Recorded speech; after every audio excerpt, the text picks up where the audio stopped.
एक उपासक ने प्रश्न किया कि हम कभी ये जपते हैं, कभी ये जपते हैं, कभी इनकी सेवा करते हैं, कभी इनकी सेवा करते हैं, बड़ा मन चंचल और दुविधा में फंसा रहता है, क्या करूं? तो यहां पहला भक्ति का लक्षण है श्री गुरु चरणों का आश्रय लेना। श्री गुरु चरण पादाश्रया। जब हम गुरुदेव के चरणों का आश्रय ले लेते हैं तो ये प्रश्न ही नहीं बनता जो वो प्रश्न कर रहे थे। ये प्रश्न उन्हीं का बनता है जो मनमुखी चाल चल रहे हैं। गुरुमुखी में ये प्रश्न नहीं। बोलो जितने गुरुमुखी हो, तुम्हें प्रश्न है कि मुझे क्या करना है क्या नहीं करना। तुम्हें पता होगा मुझे किसकी उपासना करनी हो, कैसे करनी है। अगर इतना पता नहीं तो गुरुमुख नहीं हो, कंठी बंधवा लिए हो, अभी गुरुमुख नहीं हुए तुम। गुरुमुख वही जिसका समाधान हो चुका है। क्या समाधान? मेरे आराध्य देव श्री प्रिया प्रीतम, उनकी उपासना ये पूरा पता है। अब उसमें कोई मिलावट की जरूरत नहीं। इसलिए भक्ति के प्रथम अंग का श्री गुरु चरणों का आश्रय, यहां से प्रारंभ ही होती है। असली भक्ति का स्वरूप यहीं से प्रारंभ होता है, गुरु चरण आश्रित। एक बहुत प्रवीण बुद्धि के उन्होंने कहा कि अगर हम अव्यक्त को गुरु बना लेते हैं तो व्यक्त गुरु बनाने की जरूरत क्या है? पकड़ो, अव्यक्त वाणी चल रही, यहां वाणी है अव्यक्त, पकड़ो उसको, पकड़ के दिखाओ। नहीं, आप नहीं पकड़ पाएंगे। तो वही अव्यक्त सत्ता व्यक्त गुरुदेव के रूप में, गुरु साक्षात पर ब्रह्म, और वही उपदेश देने के लिए आती है। अव्यक्त आके तुम्हें डांटेगा नहीं। अगर अव्यक्त गुरु की बात माननी है तो सब लोग शांत होकर अपने हृदय में देखो। जब तुम गलत करना चाहते हो, अव्यक्त गुरुदेव तुम्हें उपदेश देते हैं, मानते हो तुम उनकी बात? देखो ना, अंदर आता गलत है, नहीं करना, मानते हो बात?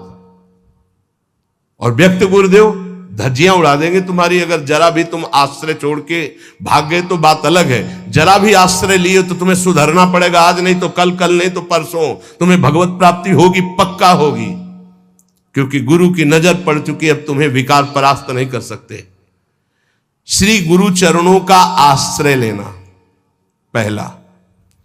दूसरा, श्री गुरु चरणारविंद के आश्रित होकर उनसे मंत्र दीक्षा लेकर इष्ट से संबंध का परिचय जानना। गुरुदेव से मंत्र दीक्षा लेकर इष्ट से संबंध का परिचय जानना। आपको पता है आपका क्या संबंध है? पता होगा आपका अपने इष्ट से क्या संबंध है? पता है? भाव संबंध को गुरुदेव जो प्रदान करते हैं वो तो पता ही होगा कि आपका आपके इष्ट से क्या संबंध है। नहीं है? हाँ, यह अंदर का विषय है। अपने इष्ट से क्या संबंध है ये आपको पता होना चाहिए।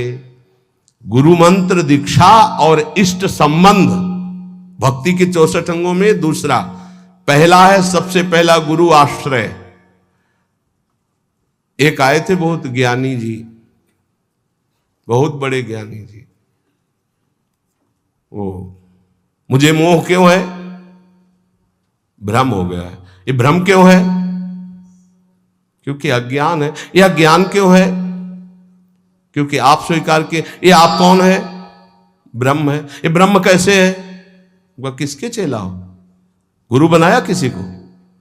नहीं, बनाने की चेष्टा की थी, किसी का नाम लिया, बोले बनाया तो किसी को नहीं। तो हमको कुछ नहीं हो तुम। वह क्यों है? माथे में तिलक लगाया, कोई प्रश्नवाचक चिन्ह का नहीं, देख के ही पता चल जाएगा कि संप्रदाय के हो। नहीं चल रहे, क्यों संप्रदाय के हो? नहीं, आप किस संप्रदाय के? बोले क्यों? किसके चेला हो? बोले क्यों के। तो ऐसे एक प्रश्नवाचक चिन्ह नहीं होता। तिलक लगाया कोई प्रश्नवाचक चिन्ह का, दूर से पता, दूर से डर जाएगा लोग, कौन संप्रदाय, बोले क्यों वाला है। बच्चों, इसका समाधान नहीं है। क्यों क्यों क्यों? इसका उत्तर क्या है? आप बोलो इसका उत्तर क्या है? तो गुरु पादाश्रया पहला, और दूसरा है गुरु से मंत्र की दीक्षा और इष्ट संबंध। हर उपासक को पता होना चाहिए हमारा इष्ट से क्या संबंध है। तीसरा, विश्वास पूर्वक गुरु चरणों के आश्रित होकर उनकी सेवा करना, गुरु चरणों की सेवा करना। आज्ञा सम्न सो साहिब सेवा, गुरु की आज्ञा पे चलना। गुरु सेवा तज करें जबान, यह अधर्म यह सब हानि कान नरस कर मेरा है। देखो एक बात तो इतना समझी लो कि तुम मानो चाहे न मानो, गुरु जी जो है वो भगवान ही है, दूसरा नहीं है। जितने भी गुरुदेव है सब भगवान है। और जब आप गुरुदेव से कोई भी कपट या छुपाव करोगे तो गुरुदेव के पास एक दृष्टि होती है। जैसे ऐसे देखो ना तो टेलीविजन में सब नहीं दिखाई देता, जो चैनल लगा वो चल पड़ता है, ऐसे ही चल पड़ता है, हर चैनल चल पड़ता है। तब हंसी आती है। कितने बच्चे हो तुम, क्या समझते हो तुम गुरु को? मनुष्य मानते हो? नहीं, कभी ऐसा। हम सबसे हाथ जोड़कर प्रार्थना करते हैं, एक घर ऐसा रखो जहां सत्य की व्यवहार वृत्ति हो। गुरुदेव माफ हो जाएगा, सब माफ हो जाएगा। हमारी बात मान लेना। तुमने ऐसा किया जी तो तुम्हें दंड भोगना पड़ेगा जी। कोई छुपाव नहीं, कोई कपट नहीं, कोई मत डरो। गुरु से सत्य व्यवहार करो, ये सबसे बड़ी गुरु सेवा है। नहीं, गुरु ते कपट मित्र ते चोरी, या हो निर्धन या हो कोढ़ी। ये हम संतों की भाषा कह रहे हैं। कुष्ठ रोग से ग्रसित हो जाता है आगे चलकर जो गुरु से छल कपट करता है। ध्यान रखना, निर्धनता, भजनहीनता, ये सब उसके जीवन में आ जाएगी। ये सब 2 मिनट का काम, माया का 2 मिनट का काम है ये। फूलो मत, भूलो मत, सावधान। जिन्होंने मंत्र दिया है, जिन्होंने अपना जीवन दे दिया है, उनके तुम लाडिले हो, तुम्हारा अमंगल करेंगे। तुम्हें डरना है इस बात से केवल कि हमसे कोई त्रुटि ना हो जाए। गुरु जी हमें डांटेंगे या फटकारेंगे या मारेंगे तो हमारा जीवन कृतकृत्य हो जाएगा। सच्ची मानिए, अभी मारा ही नहीं पड़ी इसीलिए तुम बहक रहे हो। एक बार माया की मार तो बहुत खा चुके हो तुम। एक बार गुरु की पड़ जाएगी चपत तो जीवन ठीक हो जाएगा, पक्का समझ लो। जिस दिन गुरु करुणा करके एक चपत मार देंगे उस दिन से माया मारना बंद कर देगी, पक्का समझ लेना। वो बड़े भाग्यशाली हैं जिनको गुरु की डांट और चपत लगती है। मनमानी आचरण करके ऐसा मत करना कि अब चपत खानी ही है कुछ ऐसा करे कि नाराज हो जाए तो फिर दिन भर नाराज ही बने रहेंगे। इतने हैं, अगर हमसे कोई गलती होती है और गुरु हम पर नाराज होते हो, चपत मार देते हैं, तो माया की चपत से मुक्त हो जाओगे, पक्का। डरना नहीं, डरो इस बात से कि कहीं हमारे और गुरु के संबंध में कोई बीच में ना आ जाए। बस ये बात, कहीं दरार ना पड़ जाए। और जो डर होता है वो माया जनित, हम डरते नहीं। नरसिंह भगवान से सब डर रहे थे, प्रहलाद जी डरे क्या? दौड़ के गोद में हमारे गुरुदेव है, हमारे माता पिता है, हमारे मित्र हैं, हमारे प्रीतम है, हमारे स्वामी, यही सब है। तुम्हें हो माता च पिता तुम्हें हो, तुम्हें हो बंधुश्च सखा तुम्हें हो। तो गुरुदेव के प्रति निष्कपट निश्चल भाव रखना, इससे बड़ी कोई सेवा नहीं है। विश्वास पूर्वक गुरुदेव के चरणों की सेवा करना 64 भक्ति अंगों में, ये 3 तो केवल गुरुदेव में। गुरुदेव के चरणों का आश्रय, गुरुदेव से प्रभु के मंत्र की दीक्षा और प्रभु से संबंध की जानकारी, तुम्हारा ये संबंध प्रभु से। विश्वास पूर्वक गुरु चरणों की सेवा तीसरा। चौथा, जिस मार्ग में बड़े बड़े महापुरुष चले आए हैं उसी मार्ग का अवलंबन लेना। कोई नया स्थापित मार्ग नहीं, आचार्य परंपरा से होना चाहिए। लाखों इस परंपरा में सिद्ध रसिक हो गए हैं, लाखों, 1-2 नहीं, लाखों, जो भगवत प्रेम में मत वाले। ये जो हमारी वैष्णव परंपरा है वो 4 संप्रदाय है। इसके अलावा ये निकुंज की जो उपासना है ये अलग है। जो 4 संप्रदाय हैं उसमें श्री जी की, लालजू की सम्यक उपासना है, पर श्री जी के चरणारविंद की ठसक से जो निकुंज की उपासना है, वृंदावनाधीश्वरी की, ये निकुंज से आई हुई सखियां हैं जो आचार्य रूप में आकर के इस रस को प्रदान करती है। बड़े बड़े महाभागवतों द्वारा परिग्रहित मार्ग का ही अवलंबन करना, ऐसी जगह कभी ना जुड़े जहां आचार्य परंपरा ना हो। ध्यान रखो, परंपरा देखनी चाहिए, आचार्य परंपरा देखनी चाहिए। यहां राधैवेष्टम संप्रदाय कर्ता आचार्यो राधा मंत्रदा सद्गुरुश्च मंत्रो राधा यश्च सर्वात्मनैवं वंदे राधा पाद पद्म प्रधानम श्रीत हरिवंशम। पांचवा, गुरुदेव से भागवत संबंध में पूर्ण जानकारी होनी चाहिए। भागवत धर्म हमारा क्या है, जिस धर्म में हम दीक्षित हुए हमारा कर्तव्य क्या है, हमारा लक्ष्य क्या है, हमारी दिनचर्या क्या होनी चाहिए। छठवां, अपने आराध्य देव की प्राप्ति के लिए भोगों का त्याग कर देना। जैसे कल एक भगवत पार्षद स्वरूप वो कह रहे थे कि कहीं कहीं हमको प्याज लहसुन बना भोजन मिल जाता है तो हम पा लेते हैं, तो अपराध तो नहीं। तुमने कहा अपराध की बात तो अलग रही, लेकिन आप अपने स्वरूप को तो देखिए, आप कौन है। कंठी बंधी है, तिलक लगा हुआ है, ऐसे कोई कहीं भी बना के दे दे हम पालेंगे। क्या आप अपने लाला को लगाए बिना भोग पालेंगे? अब इसका उत्तर नहीं था। इसलिए जो भोग हम प्रभु को नहीं पवा सकते वो हम नहीं पा सकते, पक्का। भगवान के निमित्त भोगों का त्याग करना छठवीं भक्ति है। जो हम प्रभु को भोग नहीं लगा सकते वो हम नहीं पा सकते।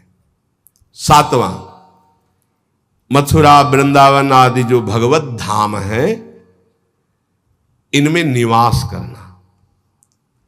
प्रभु के अपने आराध्य देव के, जैसे रामोपासक तो चित्रकूट है, अयोध्या है, कृष्णोपासक तो ब्रज 84 कोशिश, जैसे हम प्रियाजू के उपासक तो हमारा जीवन वृंदावन है। अगर आप अखंड वास नहीं कर सकते तो 3 रात्रि वास कर लीजिए। जीवन में कभी आपको फुर्सत मिले तो आ जाइए, 3 रात्रि वास। पहले दिन उपवास कीजिए, दूसरे दिन फलाहार, तीसरे दिन एक बार अन्न और चौथे दिन चले जाइए। नियम से रहिए। अगर आप कभी अवसर मिले तो कार्तिक मास है, सावन मास है, 10-15 दिन रुक गए, नहीं है तो 3 रात्रि रुक गए, नहीं ज्यादा है तो 24 घंटे रुक गए, लेकिन यात्रा करनी चाहिए।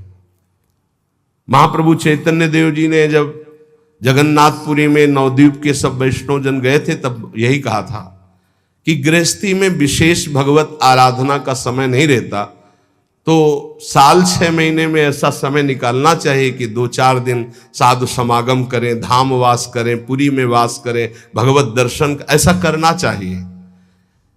अगर संयोग बन जाए तो 1-1, 2-2 रुपए जोड़ने चाहिए कि ये जाकर हम वहाँ पशु पक्षियों की सेवा कर देंगे, ठाकुर को भोग लगा देंगे, 2-4 संतों को भोजन पवा देंगे। गृहस्थी में ऐसा करना चाहिए।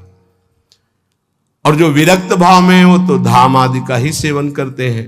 7वां यह है मथुरा वृंदावन ब्रज, ऐसे 84 कोश है हमारा परम पावन ये ब्रज धाम, तो निवास करना चाहिए जितने दिन हो सके।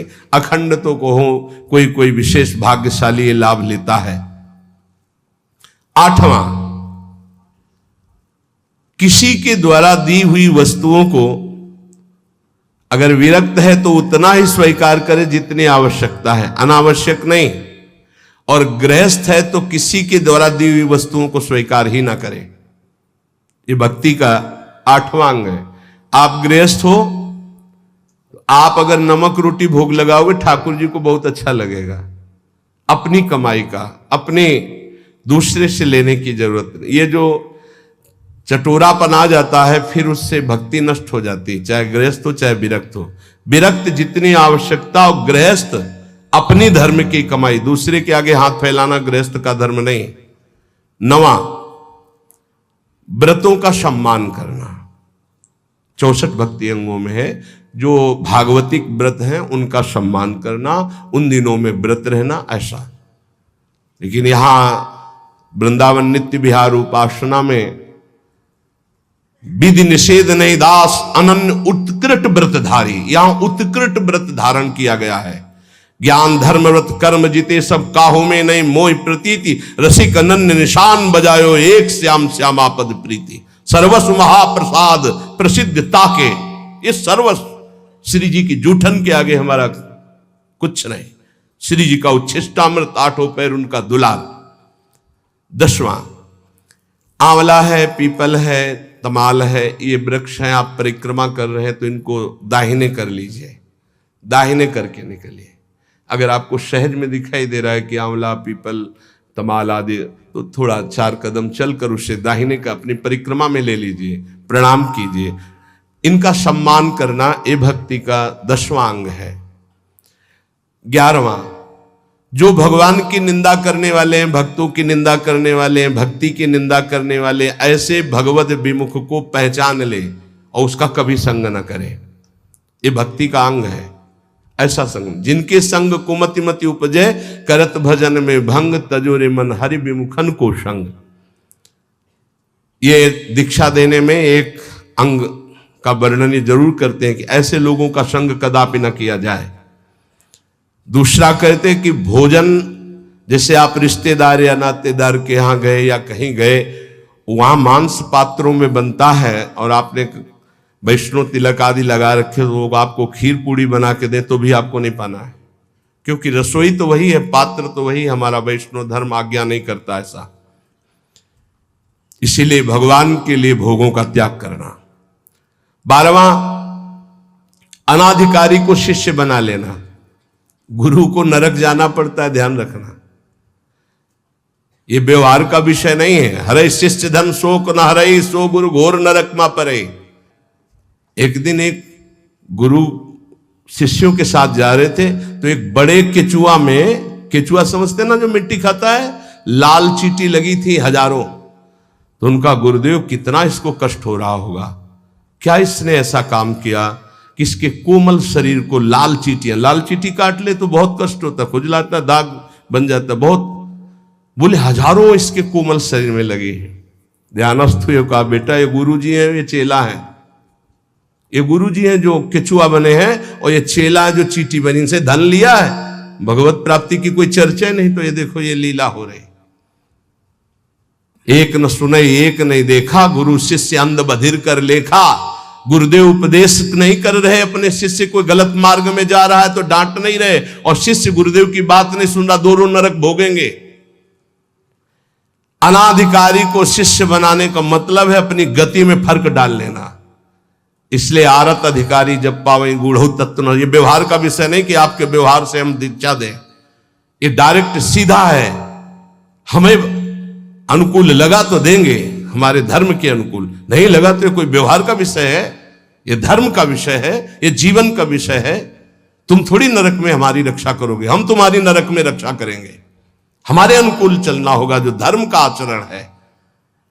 अनाधिकारी को शिष्य बनाने का मतलब है गुरु अपने नरक का निमंत्रण कर देना, या तो सभा में मना कर दे। सेवा विचारम नामक ग्रंथ, उसमें हमने पढ़ा था कि यदि शिष्य आज्ञा का पालन नहीं करता अनाधिकारी, तो सभा में खड़े होकर के उसका त्याग कर दे, बता दे कि हम त्याग करते हैं, आज के बाद स्वीकार नहीं है ये शिष्यत्व इसका, हमारी आज्ञा का उल्लंघन, तो आप बच जाओगे, नहीं तो भोगना पड़ेगा। 13वां, भक्ति के विरोधी ग्रंथों का कभी अवलोकन न करे। कॉमिक्स पढ़ रहे हैं, ये पढ़ रहे हैं, वो देख रहे हैं, ये देख रहे हैं, ये करते हैं, वो गेम खेलते। अरे यार, राधा राधा राधा राधा राधा, कृष्ण कृष्ण कृष्ण कृष्ण कृष्ण, इसमें समय लगाना है कि उसमें लगाना है? मंजीरा उठाओ, 1 घंटा कीर्तन करो, भागवत उठाओ, 10 अध्याय पाठ करो, गीता जी उठाओ, उसका ये भगवत मार्ग भाई।